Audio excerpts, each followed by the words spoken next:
కార్యక్రమానికి వచ్చిన అమాయకులందరికీ ఒక నమస్కారము, సౌండ్ పార్టీలందరికీ 2 నమస్కారాలు. ఇక్కడ మహిళామణులు సోదరీమణులు చాలా మంది ఉన్నారు, వాళ్ళ కోసం చెబుతున్నాను.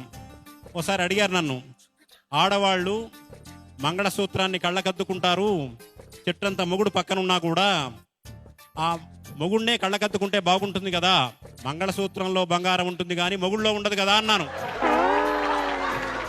నాకు ఏ ఊరి వాళ్ళైనా ఇబ్బంది లేదు, కానీ ఒక బందర్ వాళ్ళంటే మాత్రం నాకు ఇష్టం లేదు. ఎందుకంటే బందర్ మా అత్తగారు ఊరు కాబట్టి. ఎంత ఆనందం అండి, మీరు కూడా నా టైపే అనుకుంటున్నాను. ఎవరు టైప్ వాళ్ళని వాళ్ళు ఈజీగా గుర్తించగలరు. భార్యనేమో ల్యాండ్ లైన్ ఫోన్ లాంటిది, గర్ల్ ఫ్రెండ్ ఏమో సెల్ ఫోన్ లాంటిది. నెంబర్ 1. దీనికి తేడా ఇంకోటి ఏంటంటే, సెల్ ఫోన్కు 2 కనెక్షన్లు ఉండొచ్చు, 3 కనెక్షన్లు ఉండొచ్చు. సెల్ ఫోన్కు, ల్యాండ్ లైన్కు మాత్రం ఒకటే కనెక్షన్. ఇంకోటి ఏంటంటే, సెల్ ఫోను చూడగానే ఎంత అందమైన ఫోన్ అయినా 20,000 30,000 పెట్టి కొన్నైనా ఈ పీసు మారిస్తే బాగుంటుంది, ఈ పీసు మారిస్తే బాగుంటుంది అనుకుంటారు. ఎన్ని పీసులు మార్చినా మెంటల్ పీసు రాదు. ఒక ల్యాండ్ లైన్ వల్లనే మెంటల్ పీసు వస్తుంది. సెల్ ఫోను ఛార్జ్ చేస్తేనే పనిచేస్తుంది, రీఛార్జ్ చేస్తేనే పనిచేస్తుంది. ల్యాండ్ లైన్కు ఛార్జింగ్ అవసరం లేదు, రీఛార్జింగ్ అవసరం లేదు.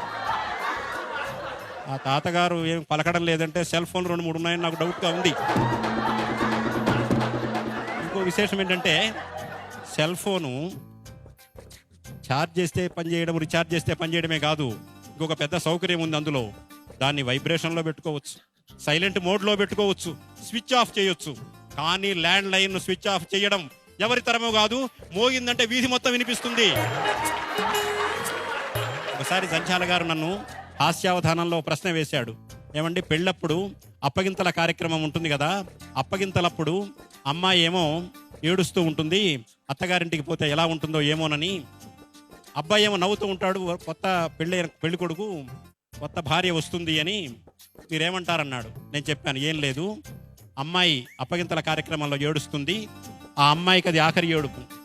అబ్బాయి నవ్వుతాడు, అది ఆ అబ్బాయికి ఆఖరి నవ్వు అని చెప్పాను. చిత్రం ఏంటంటే, పెళ్లి చూపుల్లోనే ఒక మాయ ఉంది. అదేంటంటే, పెళ్ళప్పుడు అమ్మాయి అయస్కాంతంలాగా కనపడుతుంది పెళ్లి చూపులప్పుడు. పెళ్ళైన క్షణం నుంచి సూర్యకాంతంలా కనపడుతుంది. పెళ్లి చూపులప్పుడు అమ్మాయి మల్లె తీగలా కనపడుతుంది, పెళ్ళైన క్షణం నుంచి కరెంటు తీగలా కనపడుతుంది. కావాలంటే ఐశ్వర్య భర్తను కూడా కనుక్కోవచ్చు మీరు.